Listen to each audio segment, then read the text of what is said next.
and welcome to yet another exciting episode of Ignite with Mwangala. Now remember, this is a season where we are celebrating people that made a positive impact in the last decade. Now, recently we had two Zambian strikers in the name of James Chamanga and Emmanuel Mayuka, who were right on this show, and they were talking about what it was like lifting that Africa Cup. Now, they did it as a team, and part of that team member is joining us today in the name of Dr. Joseph Kabungo. Now remember, the job of the doctor or a physician is to make sure that the team is fit, and he is the doctor who was behind the 2012 Africa Cup of Nations champion, Zambia, Chipolopolo as we may call it. Dr. Kabungo, welcome to the show.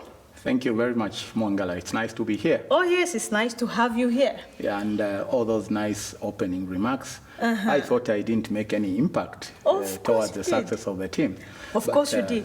Gratifying to know that people are able to recognize that, and that's something. Oh, and wow. I'm quite humbled to have been given a chance to come and talk about what transpired that time and more issues relating to the team. Oh, fantastic.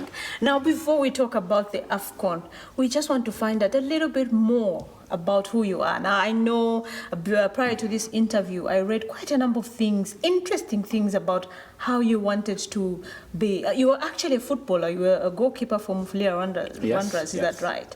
So what was that like? What are your aspirations? Did you want to be a footballer? Or how did you end up becoming a doctor? Well, interesting journey it has been, Mwangala.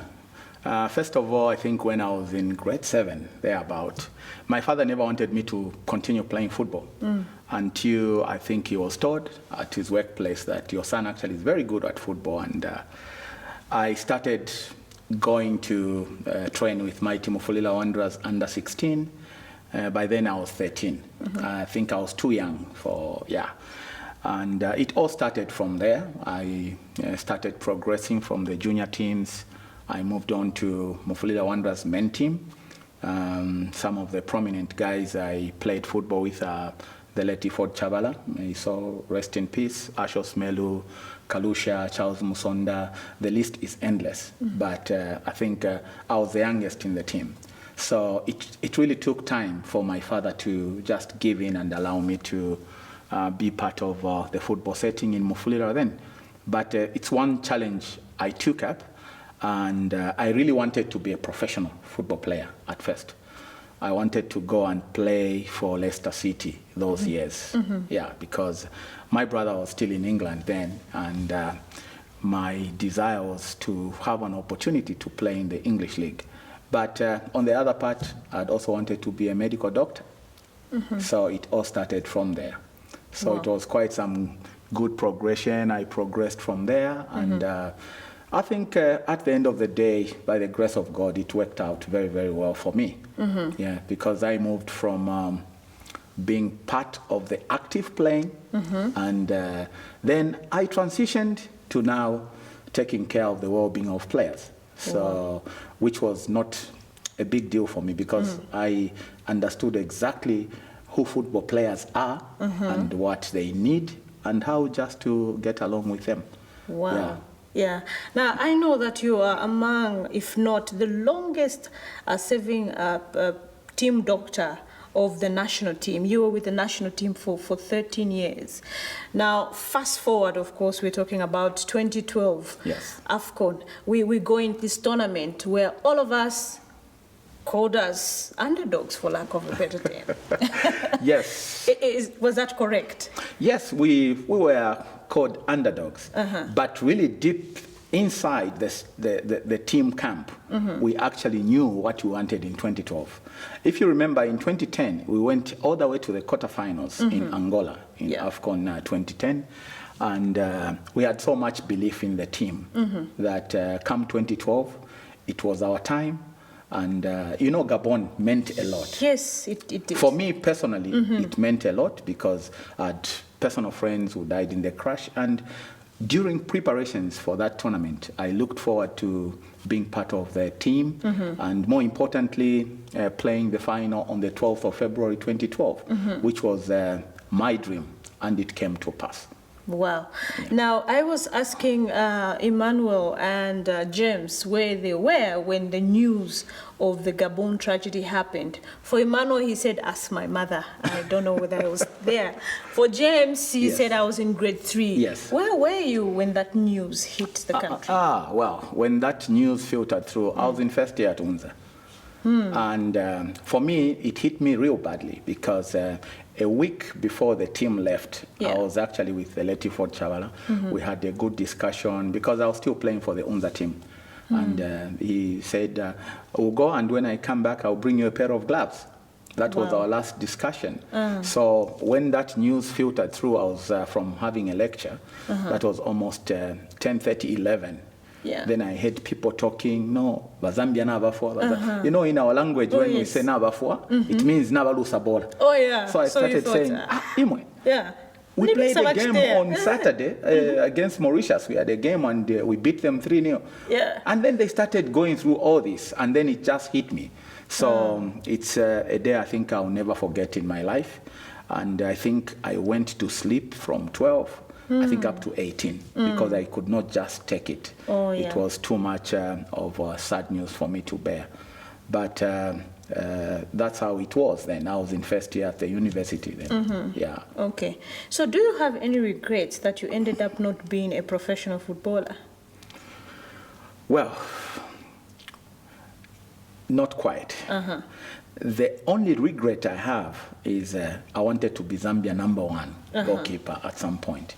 I really wanted to wear jersey #1 and 35, 40,000 fans come cheering for me. But it was not like that. Of course, I had a stint with the national team, but I never got to be the first choice goalkeeper. By then, we had the late Ford Chavala, the late Richard Mwanza, and of course myself. I was still in secondary school when I first had my first interaction with the Chipolopolo National Soccer Team. So which means it was not easy for me to break through, but that is the only thing I think which I really wanted to accomplish my soccer career with. But of course, it had so many issues which I had to navigate through. I had school on this other hand, and also I had the dream which I had. I wanted to be a doctor, of course. That one, I really wanted to be a doctor. And you're living your dream now. Yes. Yeah, so it was like that. Not so much regrets. Apart from that one, I really wanted to be there and save penalties for Zambia and be a hero as a soccer player. Wow. Yeah. Wow. Given a second chance, would we see you in the goal? I'll tell you one story. This one I've never told anybody. We had a camping stint. I'll go back. With Mr. Hevrena. We went to Italy for a camping period. By then, we had just lost our president, the late Patrick Monawasa. May he so rest in peace. But by then, news had not broken out in Zambia that our president was late. So we went for training there. We took 2 goalkeepers. One goalkeeper got injured during training. So it meant the team only had 1 goalkeeper. So I started training as a goalkeeper. And in one match, a friendly we had in Italy, I was a reserve goalkeeper. Except that there was so much talk that we should not publicize this in Zambia, otherwise it will be killed, that the doctor became the second choice goalkeeper. But it was like that anyway. And you enjoyed the game? I enjoyed it. I enjoyed, we had good fun with the boys, and some of them, they didn't believe that I could actually stop their shots. So after they saw me in training, then they said, we have a third choice goalkeeper, so no problem. Okay, so what is the role of a team doctor? What we know for most of us, I think, is many times we'd see you run on the pitch when a footballer is down. Is that all you do, or is that just some of the things that we see that you do? Well, a medical doctor is such an important person to have in any team setting. I don't only attend to acute issues or emergencies, so to say, which are happening there and then, like someone is kicked on the knee, on the thigh, on the ankle. But, I'm part and parcel of the technical side, but more concentrated on the physical aspect. Because for me, as head of medical and the head coach, we always sit together and plan in terms of training, team selection, which player is ready, who is fit, who is unwell, do we have anyone with malaria, we have anyone suffering from this other ailment. So we plan together such that when the coach goes to make a team, he's making his team from an informed medical point of view, that the players is going to feature in that particular match. Everyone is perfect and they are up to the task. And one other important thing which people normally don't see is just what happens behind the backstage, what the medical team does. And of course, the head of the medical team is a medical doctor. I have my physios, they can be masseurs, nutritionists, but in our case, we only had a physiotherapist. So you need to make a plan, a recovery plan for your players, those who are injured. You make a plan with your physiotherapy. You tell him, this player needs this and this and that, and he has to follow that protocol, which you come up with, and then you monitor his progress. And that actually determines whether you'll be ready to face the challenges which are coming either in a tournament or it's a one-way off qualifying match or any other assignment which you might have at such a point. So a doctor is involved also in the nutritional aspect of the players. All my players, they knew that every morning it was time to jump on the scale. If you gain weight, it's a fine. Wow. Of course, because each player had his own playing weight, and I kept records, which I still have to date, of the players I had in camp, especially prior to 2012. Every morning it was weigh-in. Wow. I check the weight, and if someone has gained maybe 3 kilos, then I tell him, hey, these 3 kilos are not good for you. And what is the fine for the 3 kilos? It was $10. Per kilo? Yes, per kilo. So 3 kilos simply meant $30. Yeah, and you don't want to be at the same weight every day. You can imagine every day you are losing $20 for argument's sake on average. Wow. So, yeah, so you have to work hard. And also the coach will push you so that you reach your playing weight, because we don't want you to be overweight. Otherwise, it will slow you down. You won't be able to run fast, to play your best game. So weight was one of the important aspects which we looked at. And my players hated me for one thing. No single player of mine had a Coca-Cola throughout the 6 weeks we were in camp. Wow, I want you to hold that thought. We take a short break. When we come back, we talk about what it means for a player to have an ideal weight. Yes. And of course, some of the many challenges that were faced prior to the Africa Cup. I'm sure you must have had a number of challenges. Yes. Don't go away.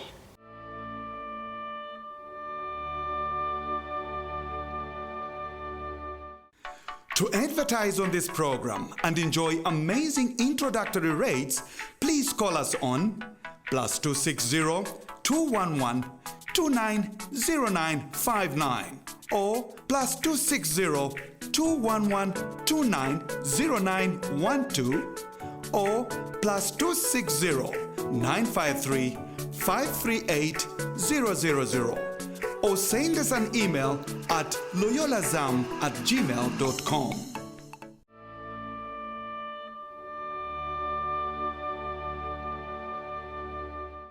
Welcome back. If you're joining us now, I am talking to Dr. Joseph Kabungo, who was a team member of the Africa Cup of Nations champion in 2012. Zambia it was, the Chipolopolo boys. Now, before we went on break, you were telling us how important it is for a player to have a certain weight. What is the ideal weight of a football player? Well, players will differ in terms of their height, in terms of their general belt. Yeah. So you have to tailor it according to each player's needs, because it cannot be a one-size-fits-all. It all depends on individual requirements. But more importantly, what is vital is that you have to regulate what they eat, the composition of the carbohydrates, the proteins, the fats, and also the vitamins. So that you are not having more of fats compared to the carbs, or proteins compared to the carbs. So it was a well-regulated kind of arrangement. So our menu was in such a way that the chefs we had, I had to personally give them the requirements in terms of what is needed during breakfast, lunch, or dinner. And at times we used to have matches which used to start maybe late. You're starting a match maybe at 10 p.m.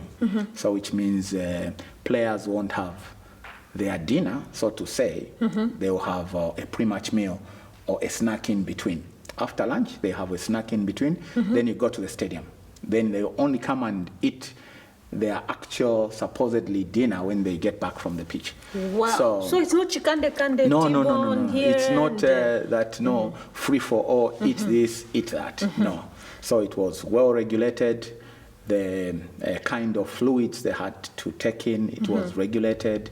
Mainly my players survived on water. And I told them water is the best.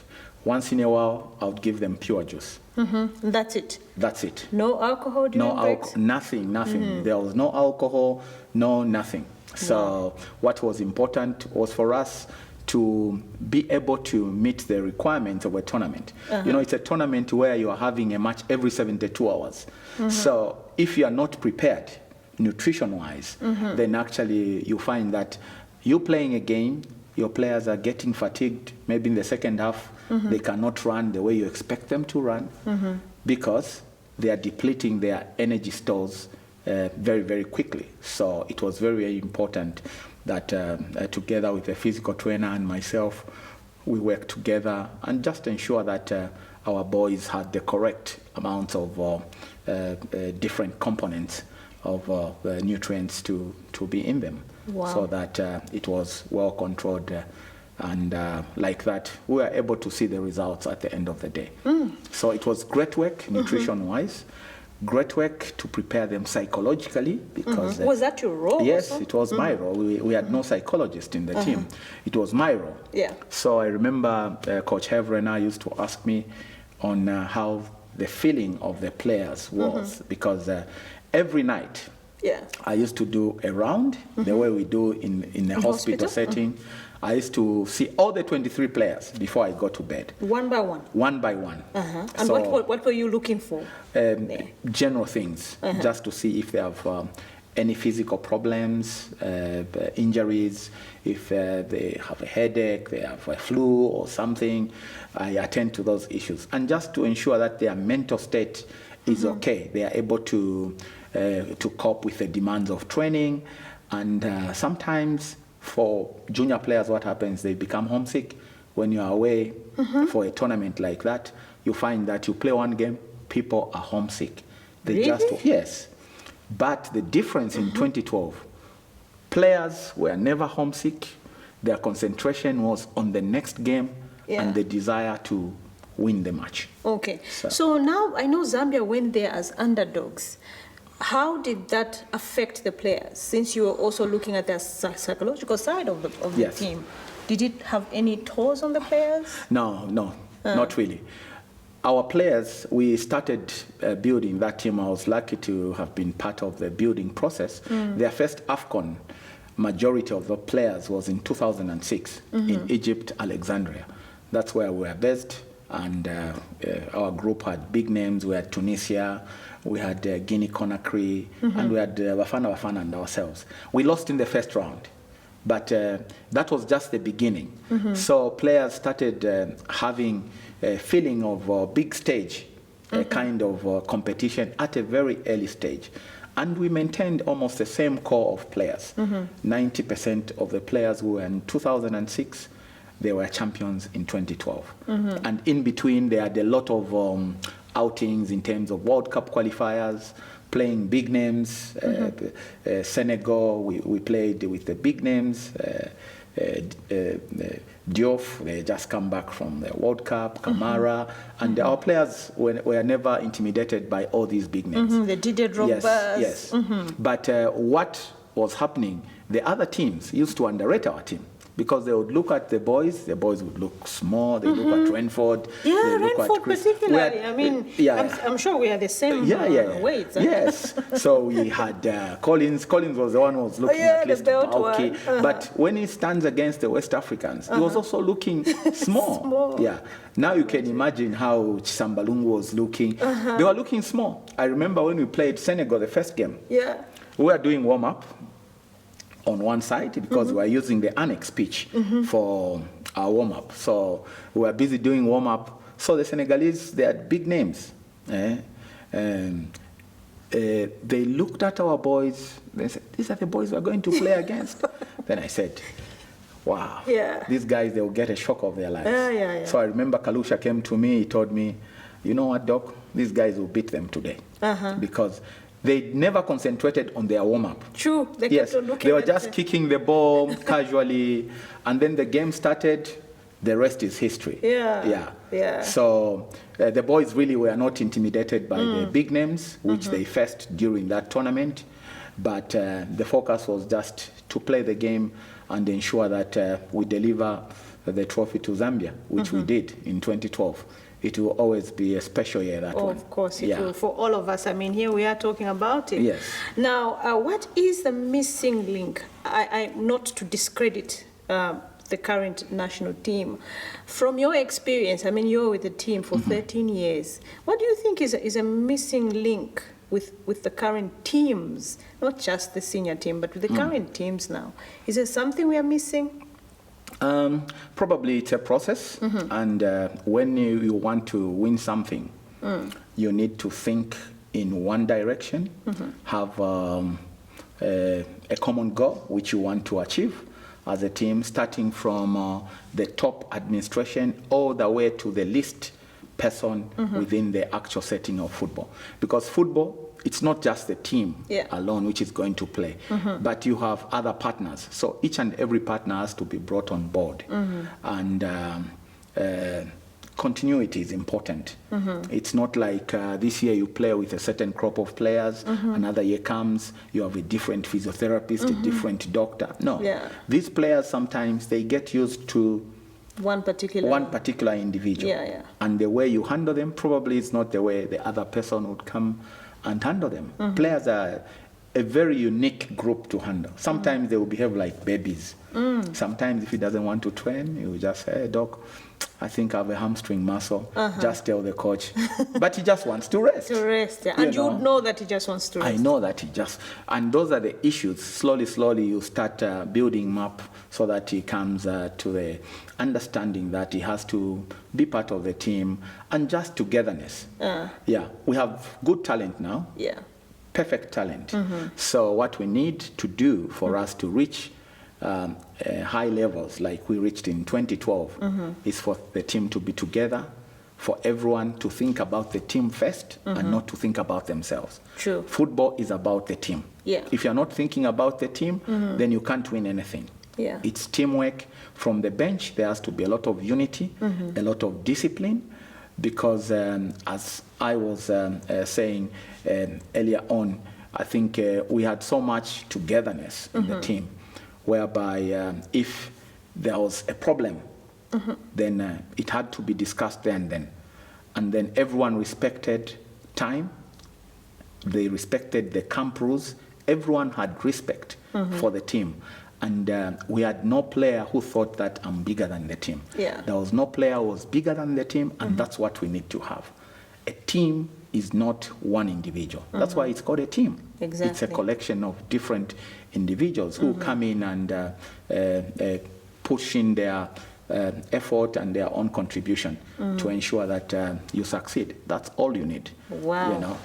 Wow. Now, talking about unity, which I got from the players that we had, what were some of the challenges that you were faced with?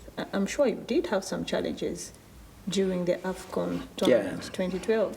2012, I'll point out one challenge which we had the first day we landed in Equatorial Guinea. Remember that tournament was co-hosted by two countries. It was Equatorial Guinea and Gabon. So our first station, which was like our home, was in the city of Bata in Equatorial Guinea. We arrived at this hotel,